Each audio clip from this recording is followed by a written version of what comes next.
15 మంది జంపు. లోక్సభ ఎన్నికలు Congress, BRS, BJP విషమ పరీక్షగా ఉండబోతున్నాయి. దశాబ్దం తర్వాత అధికారంలోకి వచ్చిన కాంగ్రెస్ పార్టీ ప్రభుత్వం సుస్థిరంగా కొనసాగాలంటే ఆ పార్టీకి 50% పైగా లోక్సభ సీట్లు లభించాలి.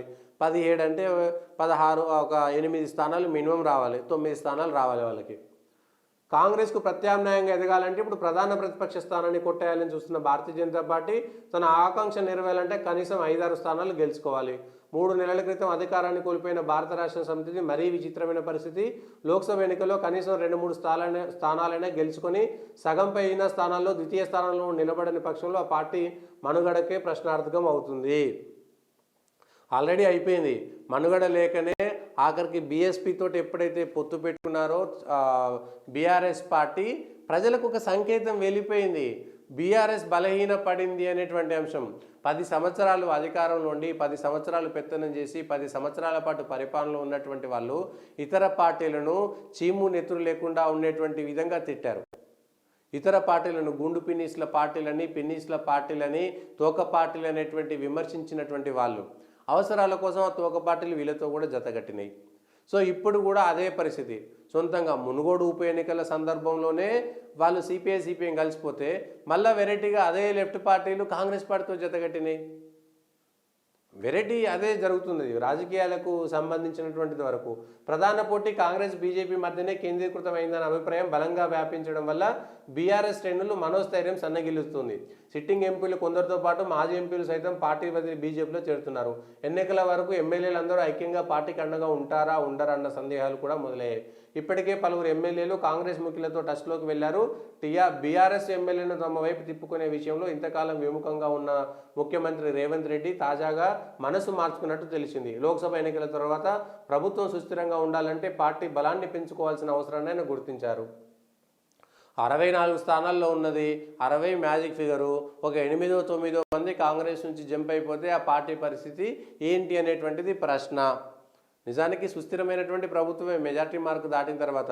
కానీ గతంలో జరిగినటువంటి అనేకమైనటువంటి విషయాలు చూస్తే, కాంగ్రెస్ పార్టీలో ఉన్నటువంటి అంతర్గతమైనటువంటి విభేదాలు చూస్తే ఆ పార్టీకి సంబంధించినటువంటి అంశంలో పరిస్థితి ఎప్పుడైనా ఏదైనా చేజారొచ్చు అనేటువంటిది ఉంది.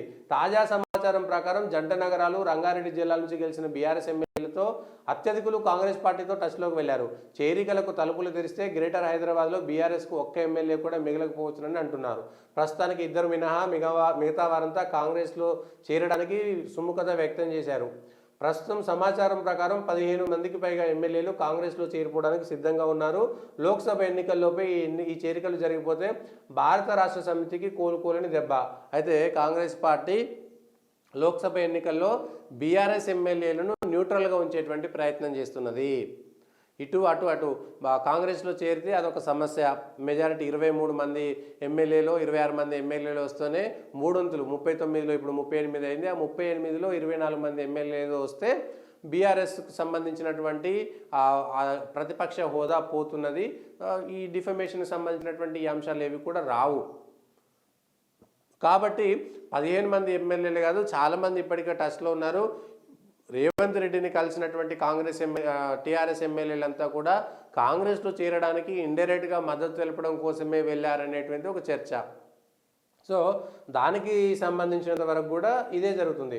తన పార్టీ నుంచి వలసలను నిరోధించడానికి కేసీఆర్ ఏం చేస్తారో చూడాలి.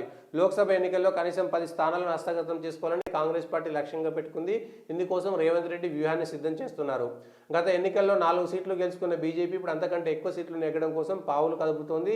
5 అంతకు మించి సీట్లు గెలుచుకోగలిగితే రాష్ట్రంలో బీజేపీ ప్రధాన ప్రతిపక్షంగా అవతరిస్తున్నది. తెలంగాణలో బీఆర్ఎస్ పార్టీ ఎప్పుడో 3వ స్థానానికి నెట్టబడింది. మెదక్ లాంటి స్థానంలో కూడా బీఆర్ఎస్కు పోటీ చేయడానికి అభ్యర్థులు లేరు. సరే, ఎవరో ఒకరు పోటీ చేయడం కాదు, గెలవగలిగేటువంటి అభ్యర్థి అక్కడ లేరు.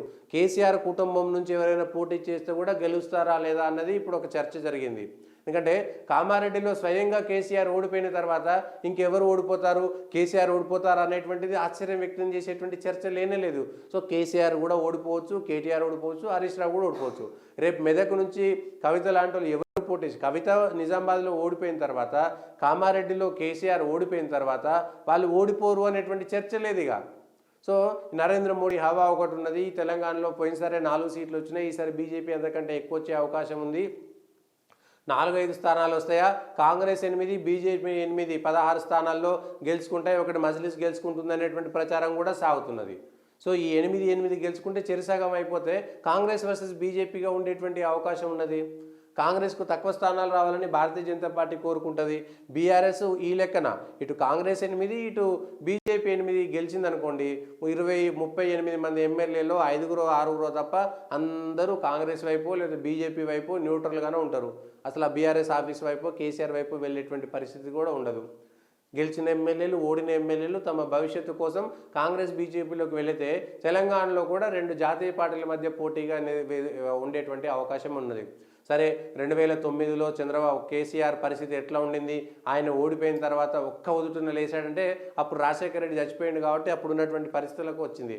కానీ ఇప్పుడు కేసీఆర్కి సంబంధించినటువంటి వయసు అంతే ఉన్నది. కేసీఆర్కి సంబంధించినటువంటి పార్టీ కూడా నిర్మాణం లేనటువంటి పార్టీగా ఉండిపోయింది. దీనికి సంబంధించింది కూడా చూడొచ్చు. లోక్సభ ఎన్నికల తర్వాత బీజేపీ నుంచి ఎదురయ్యే సవాళ్లను ఎదుర్కోవడమే సీఎం రేవంత్ సమర్థతకు గీటరాయి కానుంది. బీజేపీ మాత్రం సేఫ్ జోన్లో ఉంది. కేంద్రంలో మోదీ ప్రభుత్వం దాదాపు ఖాయంగా కనిపిస్తున్నందున ఆ పార్టీ నేతలు సమరోత్సాహంతో ఉన్నారు. అసలు సీసలు విషమ పరీక్ష కేసీఆర్ ఎదుర్కోబోతున్నారు.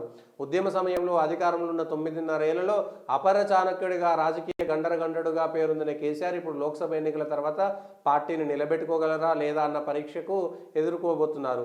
రెండోసారి అధికారంలోకి వచ్చాక టీడీపీని, చంద్రబాబును ఈసడించుకున్న కేసీఆర్ ఇప్పుడు అదే టీడీపీని ప్రేరణగా తీసుకొని ప్రతిపక్షంలో రాణిద్దామని చెప్పడం కాలమహిమే. అయిపోయింది. మన చేతులు కింద పడ్డ తర్వాత ఎవరినైనా పొగడాల్సి వస్తుంది, అదే చేయాల్సి వస్తుంది. కానీ చంద్రబాబు నాయుడు కూడా గెలిచిన తర్వాత, ఓడిపోయిన తర్వాత భారతీయ జనతా పార్టీ చేయి పట్టుకొని లేచింది తప్పితే చంద్రబాబు నాయుడు సొంతంగా లేచింది ఎప్పుడు లేదు. ఓడిపోయిన తర్వాత 10 ఏళ్ల పాటు 2004 నుంచి 14 దాకా అధికారంలో లేనప్పుడు చంద్రబాబు నాయుడు 2014లో బీజేపీ ఇచ్చినటువంటి తులసి నీళ్లతోటి టీడీపీ బయటపడ్డది. అదే టీడీపీ బయటపడ్డ తర్వాత మళ్ళా 2014 ఎన్నికల్లో ఒక అక్కర తీరిన తర్వాత ఓడ దిగిన తర్వాత బోడి మల్లన్న అవుతుంది కదా.